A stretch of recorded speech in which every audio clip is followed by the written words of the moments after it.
রবি ইবনে সুলাইমান হজ করতে যাবেন। ওরা 10 জন। জোরে কোন কয়জন? রবি ইবনে সুলাইমান দূরের এক আত্মীয়ের বাড়ির থেকে দোয়া নিয়ে আসার সময় গভীর রাত্রে তাকায় দেখে রাস্তার পাশে কে যেন কি করতেছে। একটু নিকটে গিয়ে দেখে একটা মহিলা মরা গাদার গা থেকে গোস্ত কাটতেছে আর টোপলা বাঁধতেছে। রবি ইবনে সুলাইমান চিন্তায় পড়ে গেল, একে তো গাদা খাওয়া হারাম, তারপরে মরা গাদার গোস্ত কাটতেছে। এই মহিলার অবশ্যই খারাপ মহিলা, কোনো হোটেলের সঙ্গে হয়তো যোগাযোগ রেখেছে, এই মরা গাদার গোস্ত দেয়, সেইটা পাক করে হোটেল আলো হয়তো মানুষদেরকে খাওয়ায়। দেখি মেয়েটা কোথায় যায়। রবি ইবনে সুলাইমান নিজের বাড়িতে গভীর রাত্রে না গিয়া ওই মেয়েটার পিছনে পিছনে নিরাপদ দূরত্ব বজায় রেখে রাস্তা নিল। মেয়েটা একটা ভাঙ্গা বাড়ির মধ্যে ঢোকার সঙ্গে সঙ্গে দুইটা মেয়ে কাঁদতেছে আর বলতেছে, মা আর ক্ষুধার জ্বালায় পারতেছে না, মা তাড়াতাড়ি আমাদের খাবার দাও। মা বলতেছে, এই দেখো গোস্ত আনছি, এই গোস্ত সিদ্ধ করে তোমরা খাও, আল্লাহর শুকরিয়া আদায় করো। রবি ইবনে সুলাইমান চমকে যায়, নিজের মা হইয়া মেয়েদেরকে মরা গাদার গোস্ত দিয়ে বলতেছে সিদ্ধ করে খাও, আল্লাহর শুকরিয়া আদায় করো। তিনি লোকমা দিয়ে বললেন, মা আমি নিজের চোখে দেখছি, মা তুমি মরা গাদার গোস্ত কাইটা তোমার মেয়েদেরকে দিছ। এবার মেয়েটা বলতেছে, পথিক রে, আমার বাড়িতে আজকে 5-7 দিন হলে খাবার নাই, আমার স্বামীও দুনিয়া থেকে বিদায় নিয়েছে, এখন আমি মা কি করব? রাতের অন্ধকারকে চাদর মনে করে আমি বের হয়ে গেছি। হালাল না হারাম জীবিত আমি তো এটা তমিজ করতে পারি নাই। আমার মেয়েদের ক্ষুধা নিবারণ করার জন্য আমি মরা গাদার গোস্ত কেটে এনে দিয়েছি। রবি ইবনে সুলাইমান বলে, মা আমি এবার হজে যাবার চাইছিলাম বন্ধুদের সঙ্গে, আমি আর হজে যাব না, আমার হজের সব সম্পত্তি আমি তোমাদেরকে দিয়া দিব। তিনি এক দৌড়ে বাড়িতে আসলেন, হজের যত সামান আসছিল সব ওই মেয়েকে দান করলেন। মার মেয়ে মিলে দোয়া করতে আল্লাহ, যে মানুষটা হজে না গিয়ে তার সব সম্পদ আমাদেরকে দান করে দিল, আল্লাহ মক্কা মদিনা তার বাড়ির জন্য হাজির করে দিও। রবি ইবনে সুলাইমান বলে, মা উল্টা দোয়া করো না, মক্কা মদিনা কোনোদিন মানুষের বাড়িতে হাজির হয় না, বরং মানুষকেই মক্কা মদিনায় যাইতে হয়। মার মেয়ে বলতেছে, বাবা শোনো, আমরা হলাম দোয়া করা আর কবুল করার মালিককে। নির্দিষ্ট সময়ে ওই 9টা বন্ধু এসেছে, চলো বন্ধু হজে যাই। বলে, তোমরা যাও, এবার আমি যাবার পারবো না। সবাই বলতেছে, তুই না বহু লোককে বললি হজে যাব, তাহলে হজে কেন যাবি না? বলে, আমার অসুবিধা আছে ভাই, তোমরাই যাও। ওই 9 বন্ধু হজ করে হজের সমস্ত কাম শেষ করে রবি ইবনে সুলাইমানের বাড়ির দরজায় এসে ডাকতেছে, রবি ইবনে সুলাইমান দরজা খোল। রবি ইবনে সুলাইমান দরজা খুলে দেখে ওই 9টা বন্ধু তার দরজার সামনে দাঁড়ায়া। আল্লাহ রাসূল বলেছেন, তোমাদের এলাকার কোনো মানুষ হজ করে যখন তোমাদের এলাকায় ফেরত আসে, তুই মহব্বত নিয়া ওই হাজির চোখের দিকে যদি তাকাও, ওই চোখ দিয়ে মক্কা মদিনা দেখে যে সওয়াব পাইছে, সেই সওয়াব আল্লাহ তোমাকে দান করে দিবে। রবি ইবনে সুলাইমান বললেন, ভাই তোমরা হজ করে আইছো, আমি জানলে তোমাদের সঙ্গে দেখা করতাম। একজনের মাথায় একটা বিশাল টোপলা, এই টোপলালা বলতেছে, মিথ্যাবাদী, হজে যাওয়ার আগে তোর কাছে চাইছিলাম, তুই কইলি হজে যাব না, আবার হজ করতে যাই দেখি তুই আমাদের সামনে আল্লাহর ঘর তাওয়াফ করতেছিস। আমি বললাম, রবি ইবনে সুলাইমান রে, তুই না কইলি এবার হজ করতে যাব না, তাহলে আমাদের সামনে আল্লাহর ঘর তাওয়াফ করিস। তখন তুই বললি, ভাই এই টোপলা টানতে আমার একটু কষ্ট হয়, তুই একটু টোপলা ধর। আমি তোর টোপলা হাতে নিলাম, তুই ছাপা মারো ছাই করলি আমাদের সামনে সামনে। তোকে মক্কায় কয়েকবার দেখেছি, কিন্তু টোপলা দিবার পারলাম না। মনের আগে গেলাম মদিনায়, মদিনায় গিয়ে দেখি রাসূলের রওজার পাশে দাঁড়ায়া তুই আল্লাহর নবীর সালাম দিচ্ছিস। আমরা টোপলা তোকে দিবার চাইলাম, কিন্তু তুই যেন কোথায় হারিয়ে গেলি। রে মিথ্যাবাদী, একসঙ্গে হজে যাবার চাইছিলাম, একসঙ্গে গেলি না, তাওয়াফ করার সময় আমার টোপলা দিলি। আমরা 9টা বন্ধু কয়েকবার তোকে দেখলাম, আমাদের দেখা দিলি, কিন্তু আমাদের সঙ্গে না এসা আগেই বাড়িতে এসে দরজা বন্ধ করে দিছিস। তোর টোপলা তুই নে, তুই হলি মিথ্যাবাদী, তুই মুনাফিক। 9টা বন্ধু টোপলা দিয়ে যখন চইলা যায়, রবি ইবনে সুলাইমান টোপলা নিয়ে কান্দে আর বলে, আল্লাহ আমি তো হজে যাইনি, আল্লাহ আমি তো হজে যাইনি, আমার বন্ধুরা কেমন করে এমন কথা বলতেছে, এইটা কিসের টোপলা গো আল্লাহ, আমার মুনাফিক মিথ্যাবাদী বলে গেল, আমি জীবনে এমন কি অপরাধ করলাম গো আল্লাহ। কানতে কানতে যখন বেহুশ হয়ে পড়ে যায়, এমন সময় আল্লাহর নবী রবি ইবনে সুলাইমানের মাথায় হাত দিয়ে বলে, রে রবি ইবনে সুলাইমান কান্দিস না, ওই অনাথ এতিমকে তোর হজের সমুদয় সম্পদ দান করার কারণে একজন ফেরেশতাকে তোর চেহারায় রবি ইবনে সুলাইমান বানায়া আল্লাহ তোর নামে হজ করায় আনিছে। রবি ইবনে সুলাইমান বলে, রাসূলুল্লাহ বুঝতে পারলাম আল্লাহ তাআলা একজন ফেরেশতাকে দিয়ে আমার নামে হজ করায় নিছে, আপনার রওজা জিয়ারত করায় নিছে, কিন্তু এক বন্ধু এই যে টোপলা দিয়ে গেল, এইটা কিসের টোপলা গো নবী জানতে চাই। সঙ্গে সঙ্গে নবী কোরআনের আয়াত তেলাওয়াত করলেন, ওয়ামা তুনফিকু মিন শাইইন ফি সাবিলিল্লাহি ওয়াফা ইলাইকুম ওয়া আনতুম লা তুজলামুন। আয়াত দিয়া নবী বুঝাই দিলেন টোপলার খবর, আয়াত দিয়ে বুঝাই দিলেন বাজান গো মতে ইমুল জাইয়ান, ক্ষুধার থেকে অন্ন দান করার দরকার আছে না নাই? বাংলাদেশ এমন একটা দেশ হয়ে গেছে মানুষের তৈরি আইন দিয়ে চলার কারণে মানুষের ভিতরে খালি সন্দেহ, জোরে কোন ঠিক কিনা? আল্লাহর কোরআন দিয়ে যদি বাংলাদেশ চলতো, সোনার টোপলাও যদি মসজিদের দরজায় থাকতো, একটা মুসলমান হারানোর চিন্তা করতো না, কারণ চুরি করলে হাত কাটা, জোরে কোন কথা ঠিক কিনা? কি চিন্তা, গামছা দেন না হারায়। এই যে গামছার টাকা উঠতেছে, গামছাগুলো সব টেজে দিয়ে আসবা। আজকে দেখা যাবে মেয়ে মানুষ বেশি দিল না পুরুষ মানুষ বেশি দিল। যার দিলে আছে আমার আল্লাহর ভয়, যার মনে আছে আল্লাহর ভয়, আল্লাহ আল্লাহ সব সময় আহার নিদ্রা ভালো লাগে না, এই দুনিয়া ভালো লাগে না, ভালো লাগে শুধু আল্লাহ, জোরে লা ইলাহা। 10,000 দেখিয়ে দিল, সেটা আপনি করলেন না? 10,000 একটা দিন।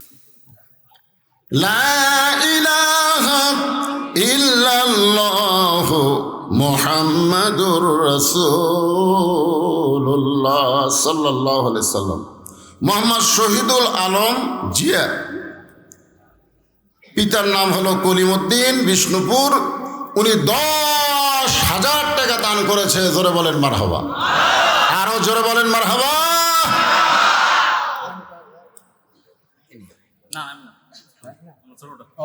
আপনি ছোটটা, তা আপনি কি দিচ্ছেন? হ্যাঁ, কখন দিবেন? আর আদায় করবো না তো, টানা আওয়াজ হবে আবার আদায়, আদায় জাহাজে হয়ে গেছে। এই গামছা আসা পর্যন্তই শেষ। মানুষের একটা বিরক্ত আছে না নাই? ওয়াজ শুনবার এসে খালি আদায়, খালি আদায়। কোন আপনারটা কোন তো দেখি, কোন 10,000 আপনার জেরে দিছে? নগদ 5,000, বাকি 5,000। আপনার নাম? আব্দুল মান্নান। আব্দুল মান্নান সাহেব 10,000 টাকা ধরে বলেন মারহাবা। নগদে 5, বাকি 5, 10,000 টাকা দান করেছে আমার ভাই। আল্লাহ তার দানকে কবুল করুক, জোরে কান আমিন। আপনি তো দিছেন বাবা, আপনি দিবেন না? কোন একটা কোন? আজকে এই মাদ্রাসার সভাপতি আপনি, তাই না? উনি 1,000 নগদ, 4,000 টাকা বাকি, মোট 5,000 টাকা দান করেছে। আল্লাহ তার দানকে কবুল করুক, জোরে কান আমিন। হে স্যার, আপনি কোন আদায় শেষ করছেন? হুজুর এই যে নগদ 5,000। মাশাআল্লাহ, উনি নগদে 5,000 দিয়ে দিয়েছে। হেড স্যার কোন? 20,000 আপনারা কবেন, এটা চাঁদা হলো। দান হচ্ছে নিজের অন্তর থেকে যেটা দিবে সেটার নাম হলো দান, আর জোর করে যেটা নেওয়া হবে সেটার নাম হলো চাঁদা। ঠিক কিনা বলেন? তা আপনারা ওনার কাছ থেকে চাঁদা চান না দান চান? চাঁদা দিয়ে মাদ্রাসা করলে ফেটে দেবে, আর দান দিয়ে মাদ্রাসা করলে যতই ঝড় ঝাপটা হোক ফাটবি না, খালি তেল তেলাই থাকবি। তো হেড স্যার 5,000 টাকা খুশি মনে দান করছে। আল্লাহ তার দানকে কবুল করুক, আল্লাহুম্মা। হ্যাঁ, বিদেশ থেকে বা কোন দেশ? ওদেরও তো ভালো পোষা পারে। 1,000 4 দিও, 5,000 দাও। আচ্ছা, 5,000 টাকা দান করবে আল্লাহ। সৌদিতে থাকে প্রবাসী, আল্লাহ তার দানকে কবুল করেন, জোরে কান আমিন। এই গামছার আদায় শেষ, আর তো আদায় দেখা যাচ্ছে না, শেষ। এখন আসেন তাহলে 5টা দলের মধ্যে 1 নম্বর দল হলো তালিয়াল কোরআন। আল্লাহ কোরআনে বলেন, ইন্নামাল মুমিনুনা আল্লাযীনা ইযা যুকিরাল্লাহু ওয়াজিলাত কুলুবুহুম ওয়া ইযা তুলিয়াত আলাইহিম আয়াতুহু যাদাতুহুম ঈমানাও ওয়া আলা রাব্বিহিম ইয়াতাওয়াক্কালুন।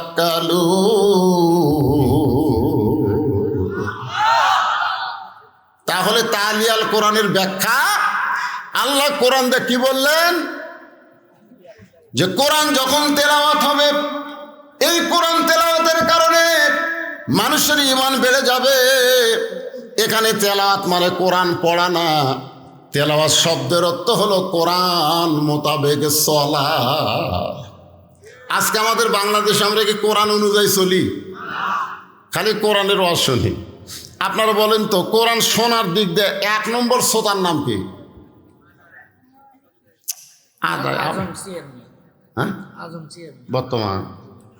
বর্তমান চেয়ারম্যান সাহেব, আজম সাহেব 3000 টাকা দান করছে আল্লাহ, আর 3000 বাকি, মোট 6000। এখন আর আদায় দেন না, পরে দেন। তাহলে কি বুঝলেন? এই একটু খেয়াল করে শোনা লাগবে তো, রাত বেশি হয়ে গেছে তো। এখন কোরআন শোনার দিক দিয়ে 1 নম্বরকে, আপনারা তো আমার সামনে বসে আওয়াজ শুনতেছেন, আর 1 নম্বর শ্রোতা নবী গভীর রাত্রে কোরআন তেলাওয়াত করেছে, ও ঘরের পিছনে দাঁড়িয়ে দাঁড়িয়ে সারা রাত কোরআন শুনছে। জোরে বলেন, তার নাম কি? আয় আয় রে, মানে শোনার দিক দিয়ে 1 নম্বর। কোরআনের পক্ষে আবার তারিফ করতেছে আবু জেহেল। সকালবেলায় মিটিংয়ের মধ্যে বলতেছে, এত সুন্দর কোরআনের বাণী, রাতটা কোন দিক দিয়ে গেল আমি বুঝবারই পারিনি। সুবহানাল্লাহ হবেন না? এত সুন্দর কোরআনের বাণী, রাতটা কোন দিক দিয়ে গেল আমি বুঝবারই পারিনি। আবু সুফিয়ান বলে, নেতা, যেই কোরআন শুনতে এত ভালো লাগে, রাত কোন দিক দিয়ে যায় বোঝা যায় না, সেই কোরআন ধরলে অসুবিধা কি? একটা হলো শুনলে, একটা হলো ধরলে। এই যে আপনারা শুনতেছেন, খালি শুনলে হবে না, এটা ধরা লাগবে, ধরা ধরা। আজকে যদি সব মুসলমান কোরআন ধরতে চাইতো, তাহলে প্রাইমারি ভিক্ষা করে চালান লাগতো, মাদ্রাসা ভিক্ষা করা লাগতো না। জোরে গান কথা ঠিক না? আজকে সারা জীবন কোরআনের শত্রুতা করছে, কোরআনের হক কথা শুনবার চাইনি, হক কথা বলবে, মাহফিল বন্ধ করে দিছে। ওই নেতা মরে গেলে আমরা অনেক হুজুর তার লাশের কাছে কোরআন শুনাই। জোরে কোন কথা ঠিক কিনা? সারা জীবন কোরআনের বিরুদ্ধে চারণ করছে, আর মরে গেলে কোরআন খতম দিয়ে তার জন্য দোয়া করতেছে, রব্বানা যালামনা। আল্লাহ কয়, কোরআন মরা মানুষের জন্য না রে, কোরআন হলো জীবিত মানুষের হেদায়েতের খোরাক। আবু সুফিয়ান বলে, নেতা, যেই কোরআন শুনতে এত ভালো লাগে, সেই কোরআন ধরলে অসুবিধা কি? আবু জেহেল বলতে, আবু সুফিয়ান, এ কোরআনকে যদি গ্রহণ করি, নেতৃত্ব চলবে না, তোর আমার ভুয়া নেতৃত্ব চলবি না। আজকে আমাদের বাংলাদেশে যারাই নেতৃত্ব দিবার চায়, ঠিক মতো বিসমিল্লাহ বলবার পারে না। জোরে বলেন কথা ঠিক কিনা? যদি আল্লাহর কোরআন তেলাওয়াত করবার না পারে, তারা আসল নেতা না, তারা হলো ভুয়া নেতা। জোরে বলেন কি নেতা? আরো জোরে বলেন কি? জোরসে বলেন, জোর হলো না, আরো জোরে।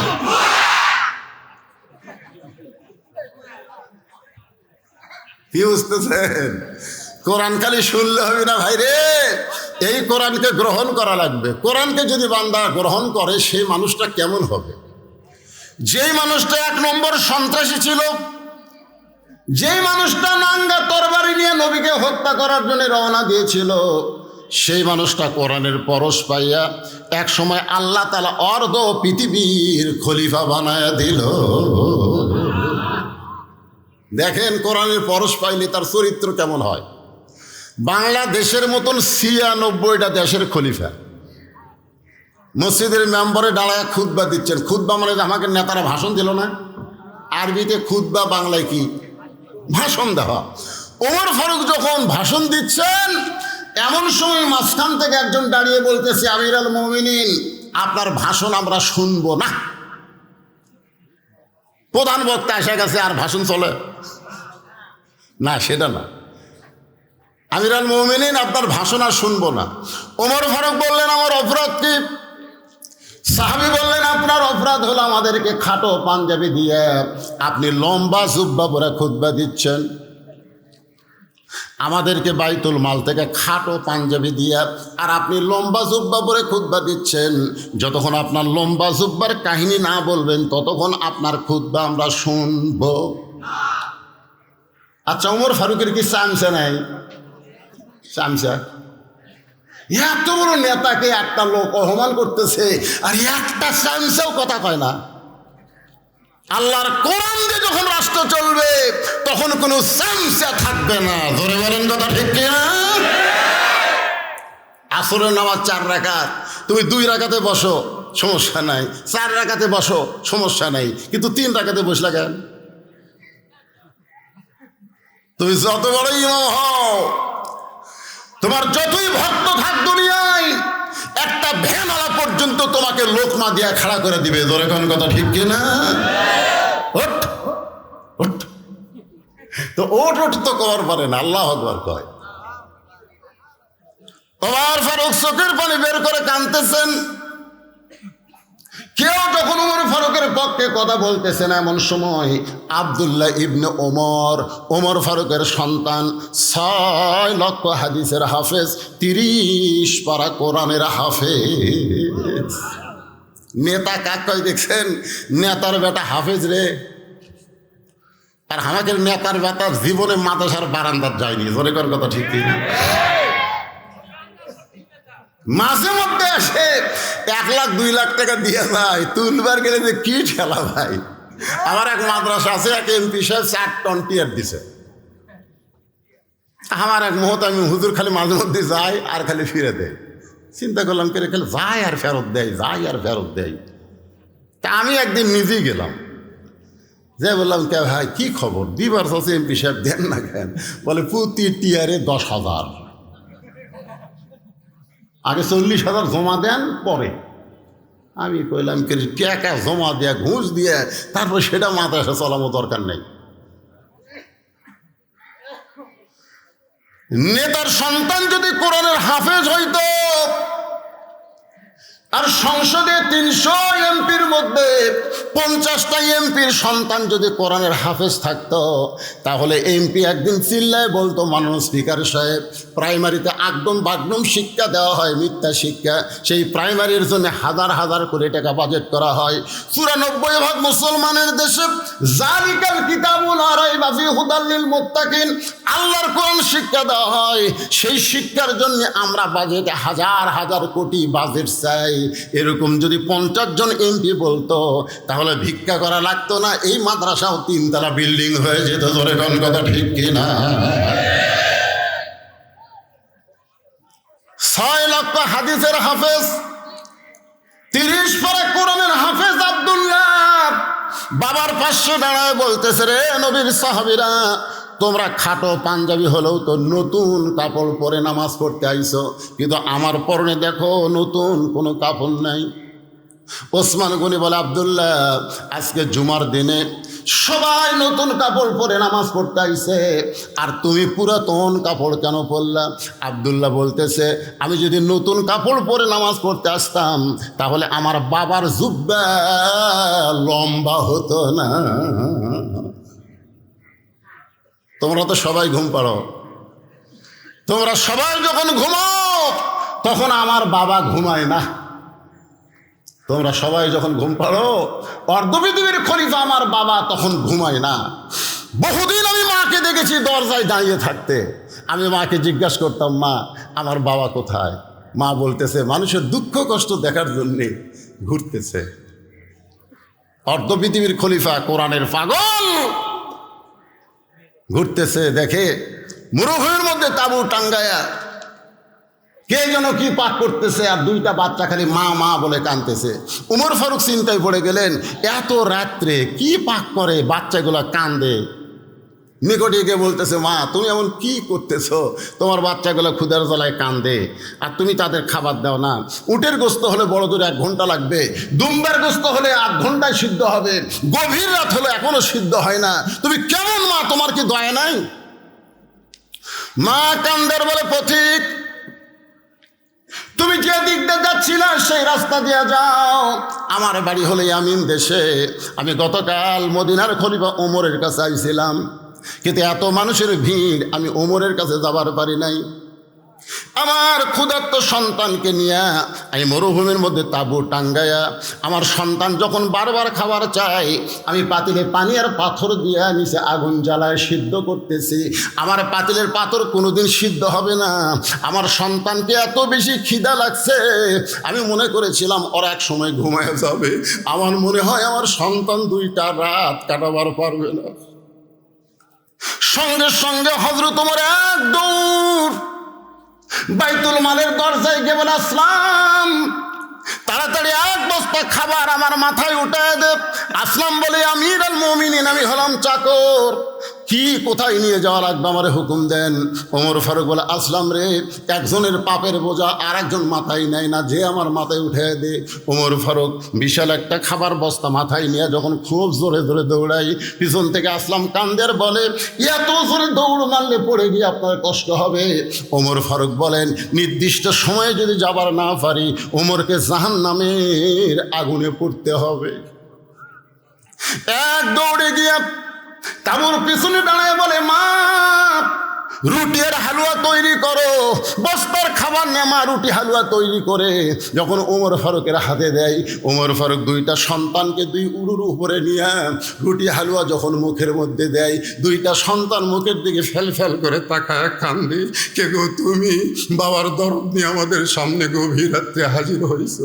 মেয়েটা চিল্লায় বলে, পথিক উমর যদি মদিনার খলিফা না হইয়া তুমি যদি মদিনার খলিফা হইতো, তাহলে মদিনা আল্লাহর জান্নাত হয়ে যেত। আব্দুল্লাহ বলতেছে, রে নবীর সাহাবীরা, তোমরা সবাই যখন ঘুম পাড়ো, আমার বাবা তখন ঘুমায় না। গভীর রাত্রে আমার দরজায় গিয়ে ডাকতেছে, আব্দুল্লাহ আব্দুল্লাহ বলে ডাকতেছে। আমি আব্দুল্লাহ দরজা খুলে তাকায় দেখি আমার বাবার হাতে নতুন একটা কাপড়। আমি খুশি হয়ে বললাম, বাবা বাইতুল মাল থেকে একটা কাপড় আমারে দেওয়া হয়েছে, আবার গভীর রাত্রে আর একটা গোপনে আমারে দিবে রাইছেন। আসলে আমি খলিফার ছেলে তো, আমার একটা পেশাল, একটা আমি পাইছি, আর একটা গভীর রাত্রে দিবে রাইছেন। এখনকার সামান্য নেতারা হলে তাদের সন্তানকে কিভাবে চলায়, চেয়ারম্যানের বেটা R15 চলায়, জোরে কোন কথা ঠিক কিনা? আগে ভ্যান গাড়ি চড়ে বেড়াতো, এখন R15 চলায়। তাহলে অর্ধ পৃথিবীর খলিফা আপনি। বাইতুল মাল থেকে একটা কাপড় আমি পাইছি, আর একটা গভীর রাত্রে আমার দিবে রাইছেন। সঙ্গে সঙ্গে হযরত ওমর আল্লাহর কোরআন থেকে তেলাওয়াত করতেছে, ইন্নাল্লাহা ইয়ামুরুকুম আন তুআদ্দুল আমানাতি ইলা আহলিহা ওয়া ইযা হাকামতুম বাইনান নাস আন তাহকুমু বিল আদল। আল্লাহু আকবার, আল্লাহু আকবার। 6 বছর ধরে আম বাগানে চাষ করছে, 6 বছর। এবার জ্যৈষ্ঠ মাসে দেখবার গাছে আম পাকছে কিনা, যা দেখে গাছের ডালে ছোট্ট একটা বাচ্চা পাক আম পাড়তেছে আর ব্যাগের মধ্যে তুলতেছে। বাগানের মালিক বলে, আমি খাইনি, আমার পরিবারের কেউ খায়নি, আর তুই আমার গাছে ছোট আম পাড়তেছিস, তোর বাপক যা বিচার দেবো রে, এই তোর বাপক যা বিচার দেবো। ছেলে খালি মুচকে মুচকে হাসে। বাগানের মালিক বলে, হাসিস কেন? বলে, হাসার কারণ হলো আমার বাবা কোথায় যা বিচার দেবেন, আমার বাবা।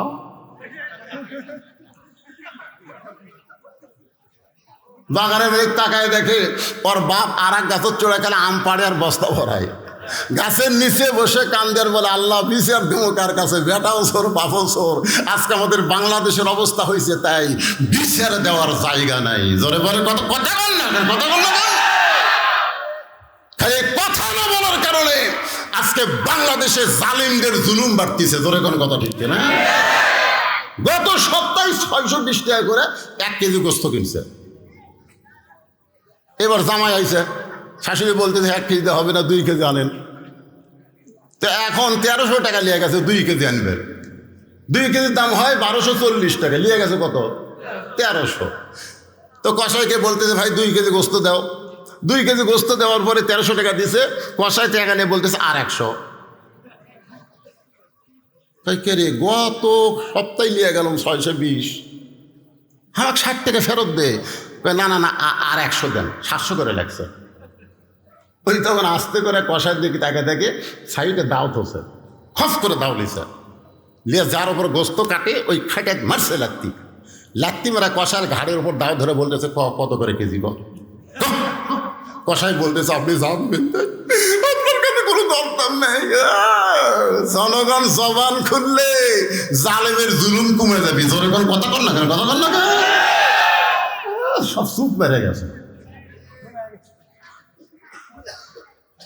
যেই ভারত আমাদের বাবরি মসজিদ ভাঙ্গা, বহু ফাঁকা জায়গা ভারতে আছে না নাই, জোরে কোন আছে না নাই? ফাঁকা জায়গায় রাম মন্দির না বানায়া মসজিদ ভাঙ্গে মসজিদের জায়গাতে রাম মন্দির বানালো। আর সেই ভারতের স্টার জলসা জি বাংলা আমাকে মেয়েগুলো দেখে, একটা মরদ তাকে শাসন করে না। জোরে কোন কথা কন না কেন? জবান বন্ধ হয়ে গেছে। বাংলাদেশের মুসলমান নামাজ না পড়তে পারে কিন্তু মসজিদকে জীবনের চাইতে ভালোবাসে। জোরে কোন কথা ঠিক কিনা? তো যেই ভারত আমাদের বাবরি মসজিদ ভাঙ্গা রাম মন্দির বানালো, সেই ভারতের চ্যানেল বাংলাদেশে চলবে? তা আপনার বাড়ি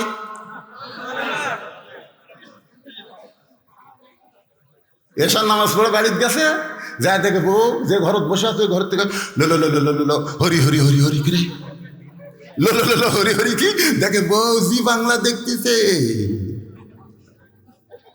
মারা লাগবে না খালি।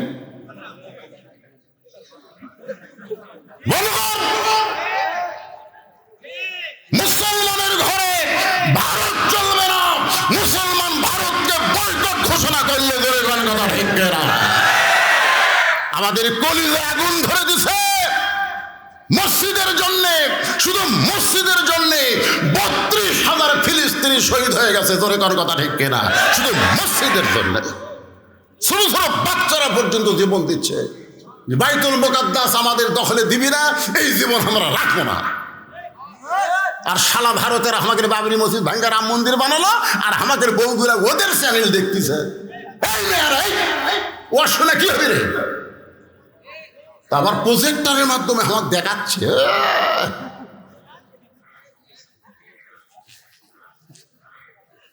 রাগ করতেছেন? হ্যাঁ, 1 নম্বর হলো কোরআনের দল। ধরে বলেন কিসের দল? আমি সেই কোরআনের দলকে নিয়ে আপনাদের সামনে ওয়াজ করতেছি। তারপরে 2 নম্বর হলো হাফিজুল লিসান, 3 নম্বর হলো মুতাইমুল জাইয়ান, 4 নম্বর হলো মুফসিল উরিয়ান, আর 5 নম্বর হলো ওমান সাল্লি আলা হাবিবির রহমান। এই 5টা দলের পর ওয়াজ করতে যদি 1টা বাজে আপনাদের আপত্তি আছে না? আপনাকে এলাকার কাজ কাম লাগিতে বুঝছেন না? আমি কিন্তু এখানে এশার নামাজের অনেক আগে আছি। আপনারা জানেন আমি কখন আছি জানেন? এশার নামাজেরও 8 ঘন্টা আগে আছি, কিন্তু আমাকে তুলে দিবি 10টায়। আমাকে বলতে 10টার মধ্যে তুলে দেবো। আমি চিন্তা করলাম যে টাটকায় 2 ঘন্টা ওয়াজ করে 12টায় মোনাজাত করবো, টাটকা ওয়াজ না। নেতা নতুন মাদ্রাসার নেতারা আসুক, কিন্তু প্রত্যেক নেতা 5,000 করে টাকা দেওয়া লাগবে দিশা। আমি আমার জীবনে 39 বছরের ওয়াজের বয়সে কোরআনের মঞ্চে মহিলা মানুষ ভাষণ দেয় আজকে প্রথম শুনছি ভাই। আমার 39 বছরে গলার কাছে গলার দড়ি দেওয়া লাগবে রে। জোরে কর কথা ঠিক না? কে রে ওর স্বামী কি মরছে কে রে? তো বইয়ের পক্ষে স্বামী তো আসাবি রে।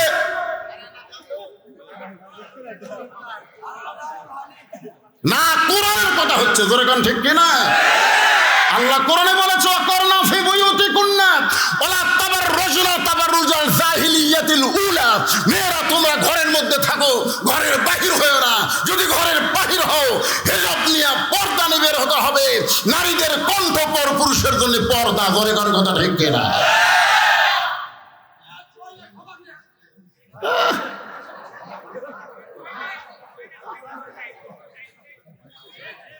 ঘুম ধরবি? ঘুম ধরিচ্ছে?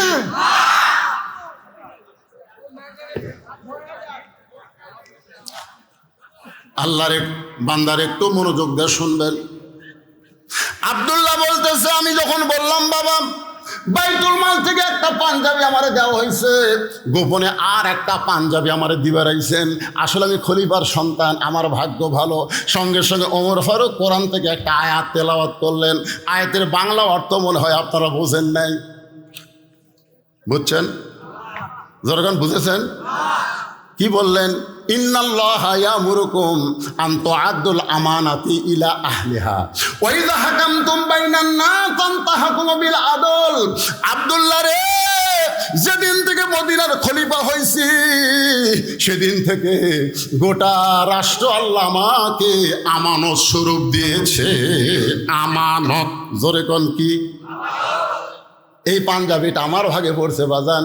এই ছোট পাঞ্জাবি গায়ে দিয়া আগামীকাল খুতবা কেমনে দিব? তোর কাপড়টা একটু আমারে দান করে দে, তোরটা আর আমারটা মিলা আমি একটু লম্বা জুব্বা বানাবার চাই। আব্দুল্লাহ বাড়ি নবীর সাহাবীরা রে, আমার নতুন কাপড়ের টুকরা আমার বাবাকে দান করার পর বাবা সারা রাত তার কাপড় আমার কাপড় একত্র করে লম্বা জুব্বা বানায় খুতবা দেয়। এখন বলো খুতবা শোনা যায় কি না যায়? সমস্ত সাহাবীরা কান্দে। আল্লাহর কোরআন দিয়ে যখন রাষ্ট্র চলবে, এমন ভালো নেতা মুসলমান দেখতে পাবে। তাহলে আল্লাহর কোরআনের দরকার আছে না নাই? আল্লাহ কোরআনে বলতেছেন, একটু মনোযোগ দিয়ে শুনবেন। জালিকাল কিতাবু লা রাইবা ফি হুদাল লিল মুত্তাকিন। এই কোরআনের মধ্যে কোনো সন্দেহ, ধোঁকা, গোজামিল, হুদাল্লিল মুত্তাকিন। দেখেন, হুদাল্লিল কাফিরিন নাই, হুদাল্লিল মুত্তাকিন। কেবলমাত্র যারা মুত্তাকি হবে তাদেরকে আল্লাহর কোরআন হেদায়েত দেবে। এই মুত্তাকির এক নম্বর বৈশিষ্ট্য হলো আল্লাযীনা ইউমিনুনা বিল গায়ব, অদৃশ্যের প্রতি বিশ্বাস স্থাপন করা। কেউ না দেখলেও কে দেখতেছে? আরো জোরে। এখনই আসল নামাজ পড়ছে, এখনই নামাজ পড়া জমির ধান দেখবার গেছে, ধান দেখবার যায় দেখে ওলমল করতেছে, নিচে ওর জমির তালি নাই, চারিদিকে তাকাচ্ছে, কেউ নাই, কেউ নাই। আস্তে করে বসে, বুঝলেন, ওই দুই হাত দিয়ে আল কাটছে, কাটা ওই পানি দিয়ে হাত বসে, দুই আবার খাড়া হয়ে চারিদিকে তাকাচ্ছে। কেউ দেখেনি, আলহামদুলিল্লাহ, কেউ দেখেনি। আপনারা বলেন তো, কেউ দেখছে? কে? আজকে যদি এই বিশ্বাস আমাদের অন্তরে থাকলো, কেউ না দেখলো আল্লাহ দেখতেছে, একলাই 10টা সিল মারবে কাটতো।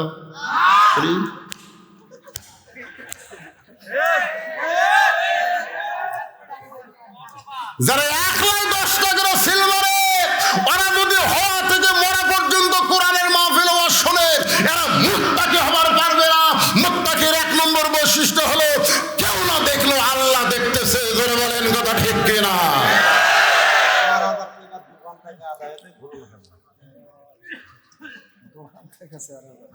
এরা টাকা ঠিক করে ফেলে দিতে পারে। এ যারা দোকান দিয়েছে কেউ ছাড় দেননি, হাতে আর মামলে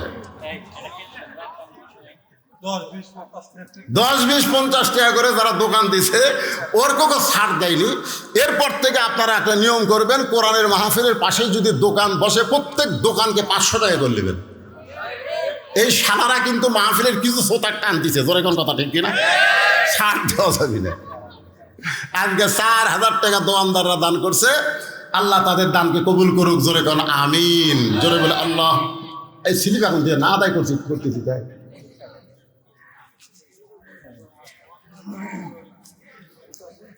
যেভাবে জনগণ বসে থাকা আওয়াজ শুনতেছে এই গরমের মধ্যে, মনে হচ্ছে না রাত 12:30 বাজছে। কেবা মুরব্বী, ও চাচা আপনি কুর্তে উঠে গেলেন পারে, এই ধরে ধরে ধরে স্বামী পদ দিতে। হায় হায়, এইরকম বুড়া মানুষ অসুখ দিছে রে। একটু মনোযোগ দিয়ে শোনেন, কোরআনের দল 1 নম্বর কিসের দল? কোরআনের দলের উপর কথা বলতেছে, একটু মনোযোগ দেন। এরপরে আল্লাহ বলতেছে আল্লাযীনা ইউমিনুনা বিল গায়ব, এরপরে বলা হচ্ছে ইয়াকিমুনাস সালাত, নামাজকে কায়েম করা লাগবে। নামাজ পড়লে হবে না, নামাজ কায়েম করা লাগবে। জোরে কোন, কি করা লাগবে? আমার এলাকার এক মুয়াজ্জিন, বুঝলেন, ফজরের আজান যখনই দেয় চারিদিক থেকে 4-5টা কুত্তে আসে ওই মসজিদের জানলার কাছে উ উ উ।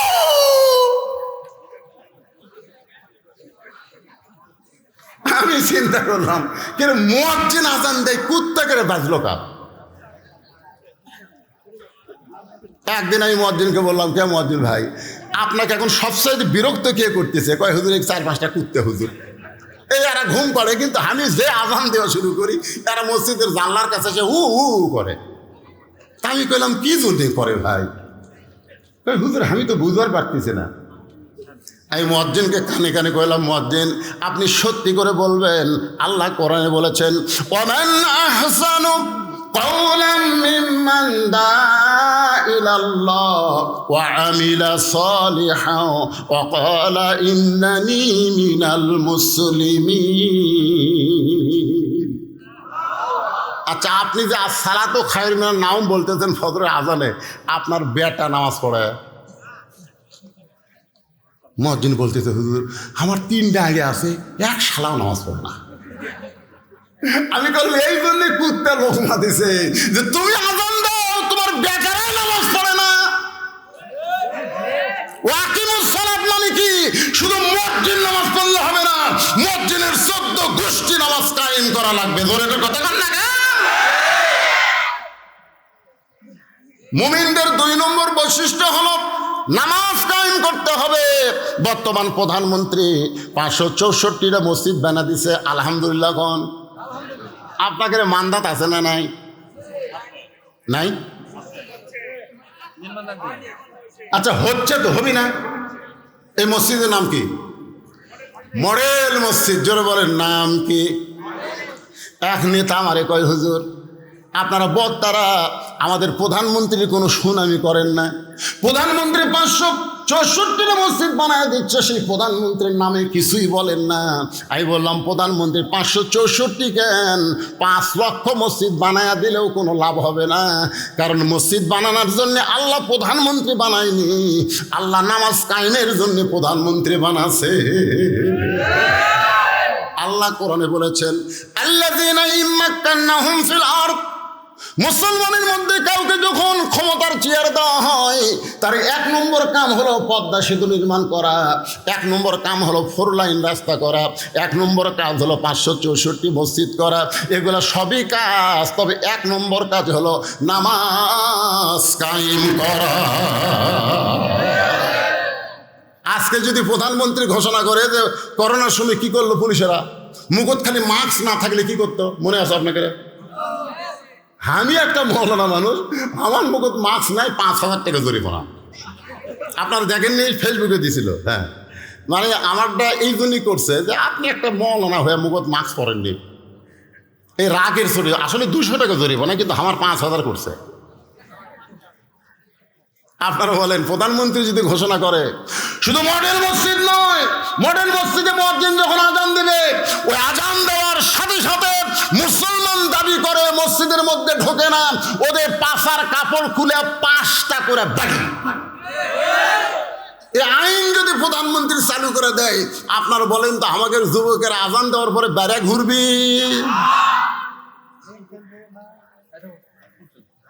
আমাদের যুবকেরা যদি 5 ওয়াক্ত নামাজ পড়তো, তাহলে আপনারা বলেন তো যুবকদের চরিত্র কেমন হতো?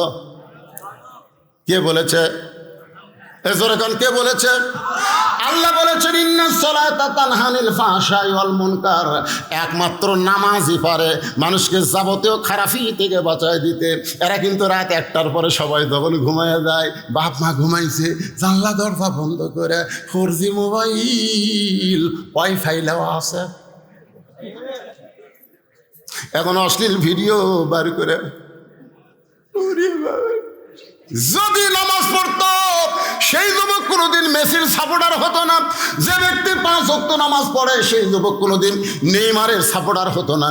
যেই যুবক 5 ওয়াক্ত নামাজ পড়ে সে কোনোদিন আর্জেন্টিনার পতাকা টাঙ্গাতো না। জোরে কোন কথা ঠিক কি না? আপনার এলাকার একটা যুবক আপনি বার করেন যে যুবক 5 ওয়াক্ত নামাজ জামাতে পড়ে, ওই আবার আর্জেন্টিনার জার্সি গাউট দেয়, একটা বার করেন। তাহলে আল্লাহর কোরআন সত্য না মিথ্যা? আল্লাহর কোরআন বলতেছে ইন্নাস সালাতা তানহা আনিল ফাহশাই ওয়াল মুনকার, একমাত্র নামাজই পারে মানুষকে যাবতীয় খারাপি থেকে বাঁচায় দিতে। কোরআনের দল সম্পর্কে অনেক সময় বললাম, এবার 2 নম্বর দল হলো ওয়া হাফিজুল লিসান, জবানকে সংযত করা। এখন 3 জন একত্রে চা খাওয়ার বসলে বসে করে তুই কাক ভোট দিব রে, এ মনোযোগ দিয়ে শুনবেন। তা আপনাকে মার্কা বাড়াছে নাকি? মার্কা বাড়াছে এখনো বাড়ায়নি। তো যাই হোক, উই কবি না ভাই, আমি অক দিবার চাচ্ছি না, উই কবি হামতে। আল্লাহ রাসূল বলতেছে 2 নম্বর জান্নাতি দল হলো যারা নিজের জবানকে সংযত করবে। এখন একটা গান ভাইরাল হয়েছে, একজন মানুষ হইয়া তুমি কয়জনকে বিলাও মন, মুখে তোমার ভালোবাসা অন্তর কয়লার মতন। একজন মানুষ হইয়া তুমি কয়জনকে বিলাও। তোমার জবান আছে বলে তুমি সব কিছু বলতে পারো না, জবান আছে বলে তুমি গীবত করতে পারবা না, পরনিন্দা করতে পারবা না। আল্লাহ রাসূল বলেছেন তোমার মুখের জবান আর 2 উরুর মাঝখান তুমি যদি হেফাজত করতে পারো, আমি আল্লাহ তোমাকে জান্নাতের জামিন হয়ে গেলাম। এই যে জবান সারাদিন ধরে মারছে, সারাদিন ধরে মারছে, তারপরে লা ইলাহা ইল্লাল্লাহ জবান থেকে সরাবার পারে নাই। সারা রাত বুকের উপর পাথর চাপা দিয়ে রাখছে, তারপরও জবানকে আল্লাহ ছাড়া অন্য কোনো দিকে ফিরাবার পারে নাই। সকালবেলা আবু জেহেল দেখে বুকের পাথর নিঃশ্বাসের সঙ্গে উঠতেছে আর ডাবতেছে। ওতবা সাইবা বলে এত ওজনের পাথর দিলাম বেলালের বুকে, এরপরেও তো বেলাল ইল্লাল্লাহ লা ইলাহা ইল্লাল্লাহ বাদ দেয় নাই। আবু জেহেল বলতেছে তাহলে আর জিব্বা টেনে বের করে জিব্বার মধ্যে পেরেক মারা লাগবে। ওয়া হাফিজুল লিসান, একটু মনোযোগ দিয়ে শুনবেন, মুখের জিব্বা টেনে বের করে ওই জিব্বার মধ্যে যখন পেরেক মারে সেই সময় বাউল কাটা খেজুর কাটার চাইতো মোটা। বেলালের জিব্বা টেনে বের করে একে একে জিব্বার মধ্যে কাটা ঢুকাই দিচ্ছে। এরপর বেলালের জবান ইল্লাল্লাহ আল্লাহ জিকির করতেছে। মুসলমানের দরজা আবু বকর বেলালকে 1000 আশরাফি দিয়ে কিনে যখন নবীর কাছে নিয়ে যায়, আল্লাহ নবী তাকায় দেখে বেলালের জিব্বা মুখ থেকে অনেক বড় বের হয়ে গেছে। নবী টেনে টেনে কাটাগুলো বের করে বেলালের জিব্বার আগায় একটা চুমা খায়, সঙ্গে সঙ্গে জিব্বাটা পূর্বের মতো হইয়া বেলালের মুখের মধ্যে যখন ঢুকে যায়, আল্লাহ নবী বলে বেলাল রে, তোমার জন্য আল্লাহ কোরআনের আয়াত নাজিল করেছে। আল্লাহ বলেছেন ইন্নাল্লাযীনা ক্বালু রাব্বুনাল্লাহু সুম্মা ইসতাকামু তাতানাজ্জালু আলাইহিমুল মালায়েকা আল্লা তাখাফু ওয়া লা তাহজানু ওয়া আবশিরু বিল জান্নাহ। বেলাল রে, দুনিয়া থেকে বিদায় নেওয়ার সাথে সাথে আল্লাহ তোমার জন্য 8টা জান্নাতের দরজা খুলে দিবে। বেলালের চোখ দিয়ে দর দর করে পানি পড়ে। রাসূল বলে বেলাল সুবহানাল্লাহ কও। বেলাল কয় হুজুর মরে গেলে আল্লাহ জান্নাত দিবে। এত কষ্ট করে জবানকে হেফাজত করলাম, ওই কাফেরদের কথা না শুনে আল্লাহর জিকির করলাম, এর বিনিময়ে কি আল্লাহ দুনিয়াতে আমারে কিছুই দিবে না? রাসূল বলে বেলাল তুমি কি চাও? বেলাল বলে গোপনে আল্লাহ জিকির করার পরে এত কষ্ট যারা আমাকে দিল সে আল্লাহু আকবার জোরে জোরে আমি বলবার চাই। রাসূল বেলালের কপালে চুম্বন দিয়ে বলে বেলাল রে, মক্কায় আল্লাহ জোরে বলার পরিবেশ নাই। যেদিন জোরে বলার পরিবেশ হবে সেই দিন সবার আগে তুমি আল্লাহু আকবার জোরে মুয়াজ্জিন হয়ে আজান দিবে। আজকে আমরা সেই জবানকে সাইজ করার জন্যে একবার তাকবীর দেওয়া লাগবে। পারবেন ভাই? গলা খাকারি দেন। লিল্লাহি তাকবীর। এর সাইজে জোরে আপনার পারবেন না। এরা দেয়নি নাকি?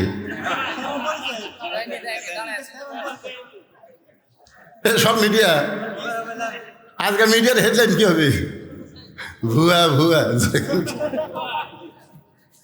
এবার সবাই দেবেন একসাথে লিল্লাহি তাকবীর। আল কোরআনের আলো। কোন জায়গাত করলেন বোঝা গেল না। ঘরে ঘরেও না, সংসদেও না, অ্যাঙ্গেলে মার দেওয়া লাগবে। আপনারা বলবেন সব জায়গায় জালো। আল কোরআনের আলো, কোরআন হাদিস যেখানে, দুনিয়ার মুসলমান লিল্লাহি তাকবীর। 3 নম্বর হলো ওয়ামুতঈমুল জায়ান, যারা ক্ষুধার্তকে অন্ন দান করবে। ক্ষুধার্তকে অন্ন দান করা বোঝেন? আমাদের বাংলাদেশে কতগুলো লোক আছে প্রত্যেক বছর হজে যায়, যায় কি যায় না? এ কথা কোন যায় কি যায় না? সেদিন দেখলাম এক বক্তা ওয়াজের মঞ্চে বলল, আমি 51 বার হজ করছি। কতবার? আপনারা বলেন তো, ওই বক্তার বাড়ির আশেপাশে কি কোন গরিব নাই? হজ জীবনে কয়বার করা লাগবে? তাহলে 51 বার যে করছে,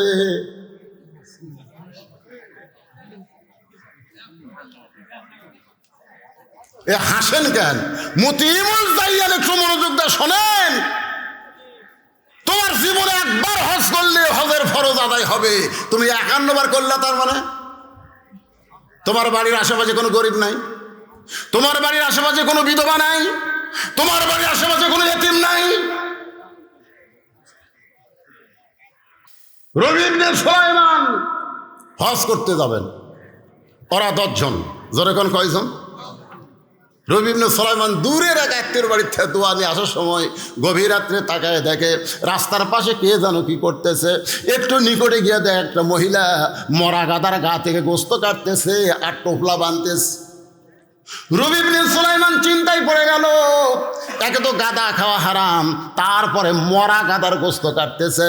এই মহিলার অবশ্যই খারাপ মহিলা, কোনো হোটেলের সঙ্গে হয়তো যোগাযোগ রেখেছে, এই মরা গাদার গোস্ত দেয়, সেইটা পাক করে হোটেল আলো হয়তো মানুষদেরকে খাওয়ায়। দেখি মেয়েটা কোথায় যায়। রবি ইবনে সুলাইমান নিজের বাড়িতে গভীর রাত্রে না গিয়া ওই মেয়েটার পিছনে পিছনে নিরাপদ দূরত্ব বজায় রেখে রাস্তা নিল।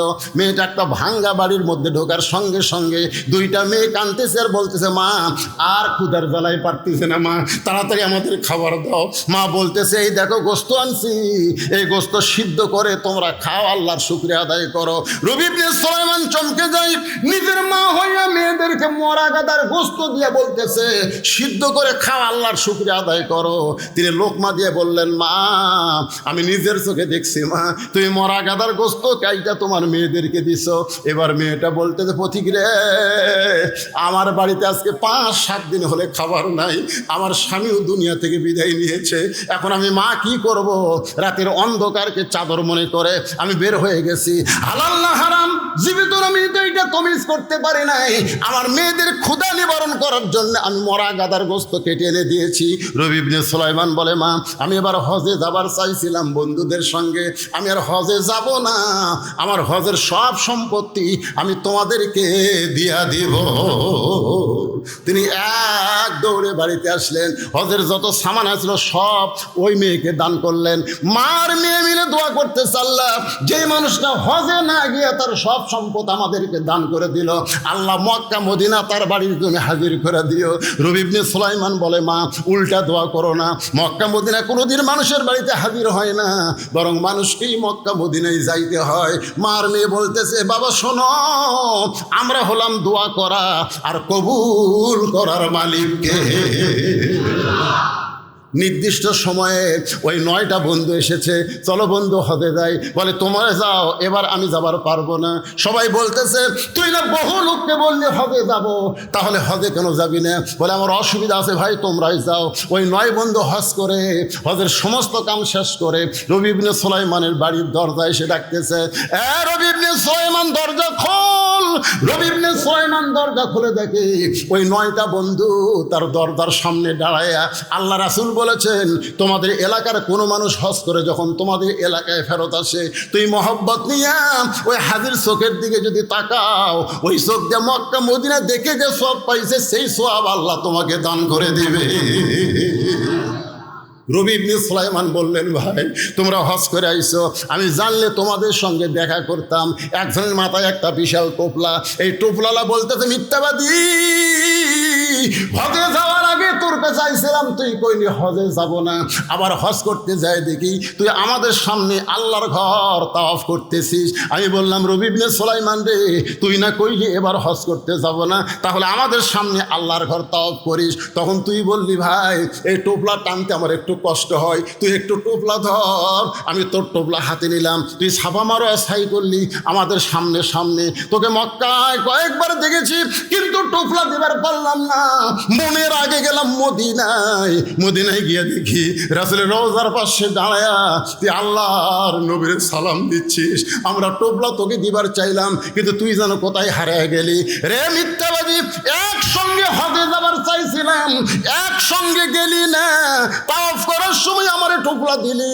আমরা 9টা বন্ধু কয়েকবার তোকে দেখলাম, আমাদের দেখা দিলি কিন্তু আমাদের সঙ্গে না আইসা আগেই বাড়িতে এসে দরজা বন্ধ করে দিছিস। তোর টোপলা তুই নে, তুই হলি মিথ্যাবাদী, তুই মুনাফিক। 9টা বন্ধু টোপলা দিয়ে যখন চইলা যায়, রবি ইবনে সুলাইমান টোপলা নিয়ে কান্দার বলে আল্লাহ আমি তো হজে যাইনি, আল্লাহ আমি তো হজে যাইনি। আমার বন্ধুরা কেমন করে এমন কথা বলতেছে, এইটা কিসের টোপলা গো আল্লাহ? আমার মুনাফিক মিথ্যাবাদী বলে গেল। আমি জীবনে এমন কি অপরাধ করলাম গো আল্লাহ? কানতে কানতে যখন বেহুশ হয়ে পড়ে যায়, এমন সময় আল্লাহর নবী রবি ইবনে সুলাইমানের মাথায় হাত দিয়ে বলে রে রবি ইবনে সুলাইমান কান্দিস না, ওই অনাথ এতিমকে তোর হজের সমুদয় সম্পদ দান করার কারণে একজন ফেরেশতাকে তোর চেহারায় রবি ইবনে সুলাইমান বানায়া আল্লাহ তোর নামে হজ করায় আনিছে। রবি ইবনে সুলাইমান বলে রাসূলুল্লাহ বুঝতে পারলাম আল্লাহ তাআলা একজন ফেরেশতাকে দিয়ে আমার নামে হজ করায় নিছে, আপনার রওজা জিয়ারত করায় নিছে, কিন্তু এক বন্ধু এই যে টোপলা দিয়ে গেল এইটা কিসের টোপলা গো? নবী জানতে চাই। সঙ্গে সঙ্গে নবী কোরআনের আয়াত তেলাওয়াত করলেন, ওয়ামা তুনফিকু মিন শাইইন ফি সাবিলিল্লাহি ওয়াফা ইলাইকুম ওয়া আনতুম লা তুজলামুন। আয়াত দিয়া নবী বুঝাই দিলেন টোপলার খবর, আয়াত দিয়ে বুঝাই দিলেন বাজান গো মুতিঈমুল জাইয়ান, ক্ষুধার থেকে অন্ন দান করার দরকার আছে না নাই? যারা ক্ষুধার থেকে অন্ন দান করে তাহলে তারা তাদের জন্য আল্লাহর জান্নাত আশা করে আছে। 3 নম্বর 4 নম্বর হলো মুকসিল উরিয়ান, যারা বস্ত্রহীনদেরকে বস্ত্র দান করে। এই যে কঠিন শীতের মধ্যে বস্ত্রহীনদেরকে যারা বস্ত্র দান করে আল্লাহর জান্নাত তাদের জন্য আশা করে আছে। আর 5 নম্বর হলো ওমান সাল্লি আলা হাবিবির রহমান, নেকির চাইতে পাপ বেশি। ধাক্কায়া ধাক্কায়া জাহান্নামের ফেরেশতারা যখন জাহান্নামে নিয়ে যাবে, ওই সময় আমাদের নবী আমাদের সামনে দাঁড়িয়ে যাবে। ফেরেশতারা বলবে দাঁড়ায় লাভ নাই, নেকির চাইতে পাপ বেশি, আল্লাহ হুকুম করছে জাহান্নামী। আল্লাহ নবী কিছুই বলবেন না। ফেরেশতা জিবরাইল এসে সালাম দিয়ে বলবেন ইয়া রাসূলুল্লাহ, এর সামনে দাঁড়ায় কি করবেন? এর নেকির চাইতে পাপ বেশি।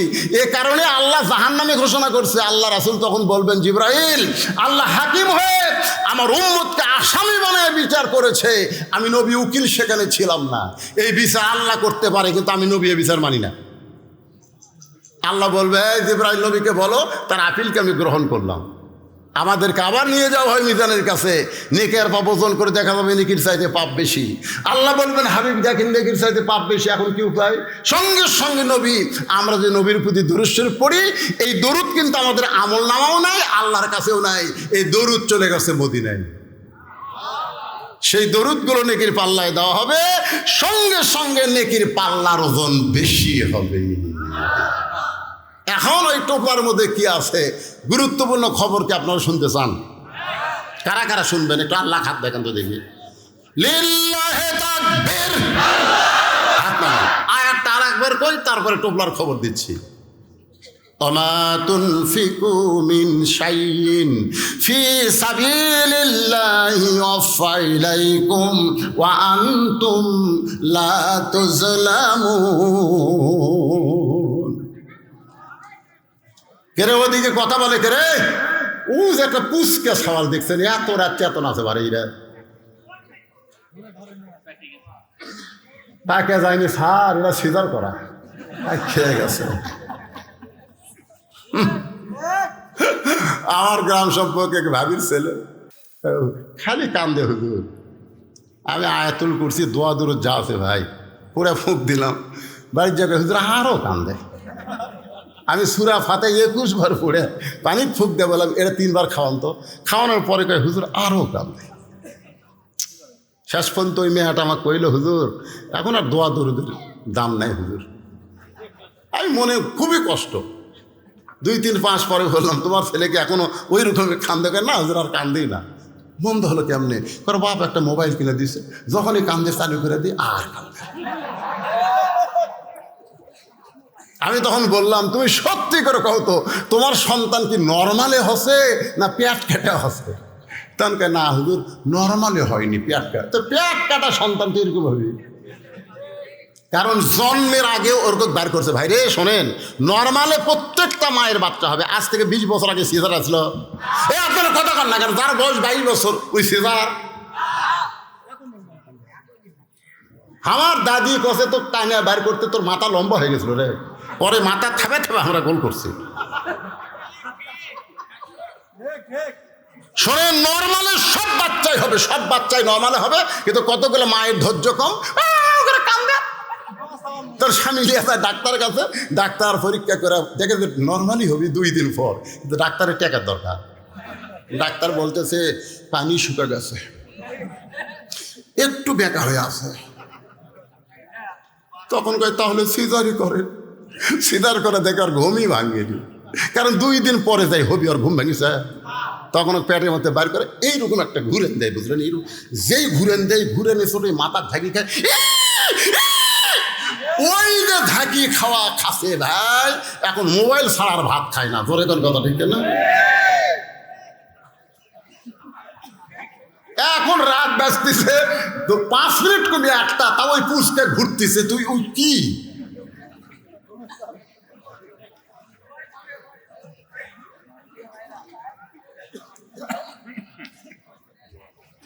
মন খারাপ করতেছেন? আপনি মুরব্বী মানুষ, কি করবেন?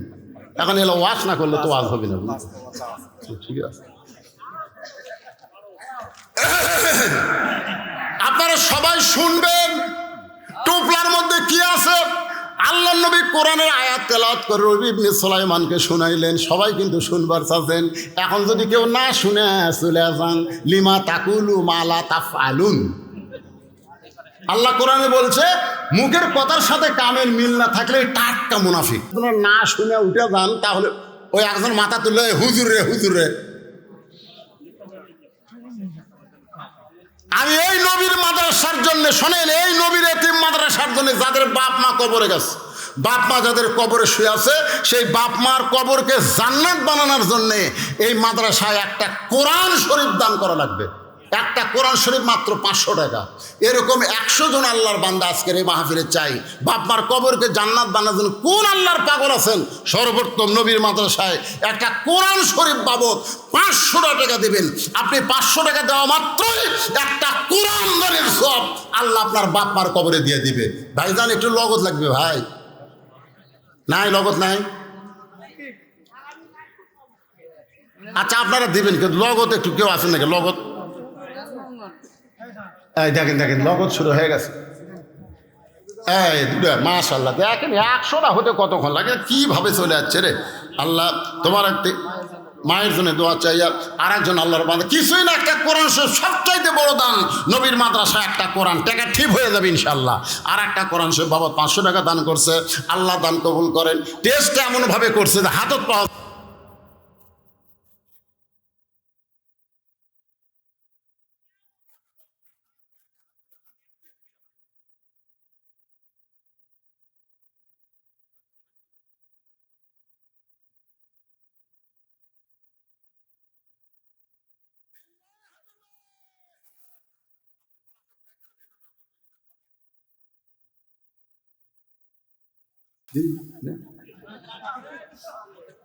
এলা মারে ফতি পেঁয়াজ আছে বাবা রে।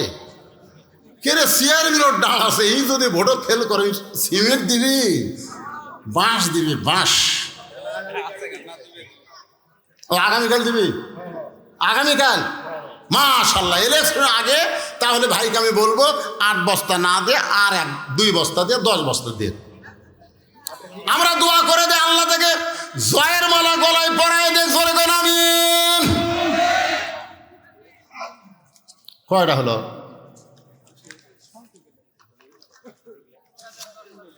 চোখ চশমা ছাড়া দে, কি পেঁচের লেখা রে বা। নাম হলো মুজাফফর নাজ, কি রে, যোধবাজার বণিক সমিতির পক্ষ থেকে 2000 টাকা নগদ করছে দান। আল্লাহ বণিক সমিতির ব্যবসার মধ্যে আল্লাহ আপনি বরকত দিয়ে দেন। জোরে আপনার যে কোরআন শরীফ দিলেন 19টা হয়ে গেছে মাশাআল্লাহ, লিল্লাহে তাকবীর। 19 নম্বর পাওয়া গেছে, 19টা কোরআন শরীফ পাওয়া গেছে। 20 নম্বরে এ ভাই মাঝখানে ওঠেন না ভাই, ওঠেন না, ওঠেন না। 20 নম্বরে কে আছে? মা বোনেরা দান করবে কোরআন শরীফ, কিন্তু আনবে কে? মেয়েরা তো দিবার চায়। মোহাম্মদ কফিল উদ্দিন, মোহাম্মদ কফিল উদ্দিন বাগাতি, কফিল উদ্দিন বাগাতি সাহেব। কোনটা সেটা? কফিল উদ্দিন বাগাতি কোরআন শরীফের জন্য কি দিবেন বলেন? আপনারা এতক্ষণ দেননি কেন? এ আব্দুল মান্নান যখন আদায় করছে তখনই সব দিয়ে শেষ করা লাগতো। হেডমাস্টার দিছে, হেডমাস্টার দিছে, কই দেয়নি? দিছে 10,000 দিছে।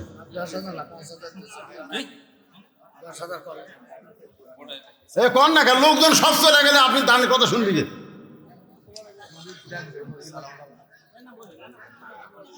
এ ভাই শোনেন, কোরআন আয়াতের অর্থটা শোনেন রে, শোনেন শোনেন। আল্লাহ নবী বলতেছেন, রে নবী ইবনে সুলাইমান,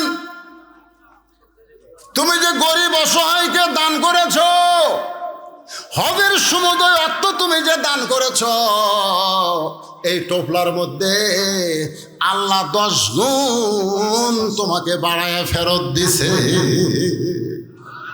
ওমা তুনফিকু মিন শাইইন ফি সাবিলিল্লাহি ওয়াফা ইলাইকুম। আপনার যে আজকে দান করতেছেন, এদের টাকা দিচ্ছেন, আপনারা মনে করতেছেন আল্লাহ আপনার কাছ থেকে কারে নিচ্ছে? আল্লাহ আর 10 গুণ আগামীকাল আপনাকে দিবে। বিশাল একটা অ্যাক্সিডেন্ট ছিল আপনার আগামীকাল, সে অ্যাক্সিডেন্ট থেকে আল্লাহ আপনাকে হেফাজত করবে। আপনার ছেলে হয়তো বিপদে পড়তো, মেয়ে বিপদে পড়তো, সমস্ত বিপদ আপদ আপনার জমিতে ধান আছে, আসমানের বেলা জমিনের বেলা থেকে আল্লাহ আবাদগুলো হেফাজত করবে। আল্লাহ বলেছেন আমাকে দাও, আমি রহমত স্বরূপ 10 গুণ তোমাকে দুনিয়াতে দিব, আর আখেরাতে আল্লাহ আপনাদেরকে জান্নাত দিয়ে দিবে। আল্লাহ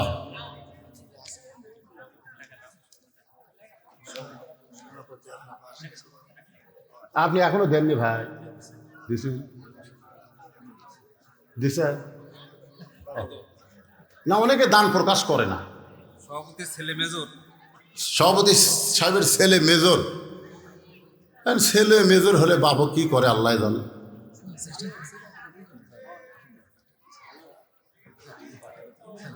আচ্ছা ঠিক আছে, ঠিক আছে। সবাই ইস্তেগফার, আস্তাগফিরুল্লাহ রাব্বি মিন কুল্লি জামবি ওয়া তুবু ইলাইহি লা হাওলা ওয়ালা কুওয়াতা ইল্লা বিল্লাহিল আলিয়্যিল আযীম। আল্লাহুম্মা সাল্লি আলা মুহাম্মাদ, আল্লাহুম্মা বারিক আলা মুহাম্মাদ, আল্লাহুম্মা সাল্লি আলা মুহাম্মাদ, আল্লাহুম্মা বারিক আলা মুহাম্মাদ। সকলে হাত তুলে আল্লাহুম্মা আমিন। আল্লাহুম্মা আনতাস সালাম ওয়া মিনকাস সালাম, তাবারাকতা ইয়া যাল জালালি ওয়াল ইকরাম।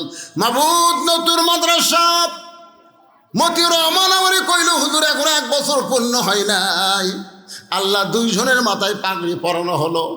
আল্লাহ সেই প্রথম অধিবেশনে তোমার বান্দারা রাত 1টা পর্যন্ত জান্নাতের বাগানে বসেছিল। আল্লাহ মেহেরবানি করে আজকের মাহফিল আমাদের সকলের হেদায়েতের জন্যে, নাজাতের জন্যে, জান্নাতের জন্যে কবুল করে না। আল্লাহ যা হাদিয়া মঞ্জুর করেছো সোনার মদিনায় নূর ফাকে রওজা মোবারকে আল্লাহ কবুল করো। জি, সবার জন্য দোয়া হবে।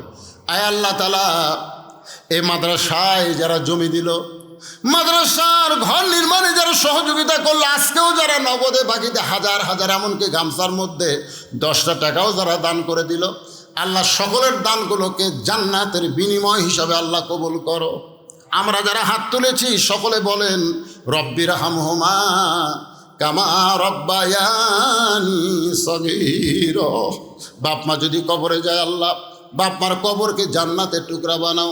আমার সম্মানিত মা বোনদেরকে আবেদা সালিয়া পর্দা নিচে কবুল করো। ফিলিস্তিনের মুসলমানকে আল্লাহ তুমি বিজয় দিয়ে দাও। বাইতুল মুকাদ্দাস আল্লাহ মুসলমানকে দাও। আল্লাহ যারা দুনিয়া থেকে বিদায় হয়েছে শাহাদতের মর্যাদা দিয়ে দাও। আহত অবস্থায় আছে আল্লাহ সুস্থ দাও। আয় আল্লাহ তাআলা আসমানি বালা জমিনি বালা থেকে অত্র এলাকার আবাদগুলোকে তুমি হেফাজত করো। আল্লাহ এই বাজারের প্রতি রহমত বরকতের দরজা খুলে দাও। যারা কষ্ট করে মেহনত করে এত সুন্দর আয়োজন করেছে, রাতে বৃষ্টি হলো, সকালবেলায় মনে হচ্ছিল মাহফিল হবে না। আল্লাহ সেই মাহফিলটা রাত 1টা পর্যন্ত হলো। আল্লাহ মাহফিলে যারা কষ্ট করে এত সুন্দর আয়োজন করলো তাদের সকলকেই জান্নাতি কবুল করো। আল্লাহ আজকের মাদ্রাসার সম্মানিত সভাপতি মুরব্বী মানুষ আল্লাহ আল্লাহ তাকে তুমি কবুল করো, হায়দায়ে তাইবা দান করো। মাহফিলের সভাপতি, মাহফিলের বিশেষ অতিথি, মাহফিলের প্রধান অতিথি এমপি সাহেব সহ আল্লাহ সকলকে তুমি কবুল করো। অনেক উপজেলার চেয়ারম্যান, ভাইস চেয়ারম্যান দোয়া চেয়েছে আল্লাহ, আমরা সকলের জন্য দোয়া করে আল্লাহ সকলকে তুমি কবুল করো। আল্লাহ খাস করে মিডিয়ার ভাইদেরকে আল্লাহ তুমি কবুল করো। আল্লাহ যাদের মিডিয়ার মাধ্যমে মানুষ কোরআন হাদিসের আলোচনা শুনতে পায়, আল্লাহ তাদের সর্বাধিক বিপদ আপদ মুসিবত থেকে এদেরকে হেফাজত করো। আল্লাহ সুবহান রাব্বিকা রব্বিল ইজ্জাতি আম্মা ইয়াসিফুন ওয়া সালামুন আলাল মুরসালিন ওয়ালহামদুলিল্লাহি রাব্বিল আলামিন। ওয়া জাল আখিরাতি কালিমাতুন ইনদাল মাউতি। পড়েন সকলে লা ইলাহা ইল্লাল্লাহু মুহাম্মাদুর রাসূলুল্লাহ।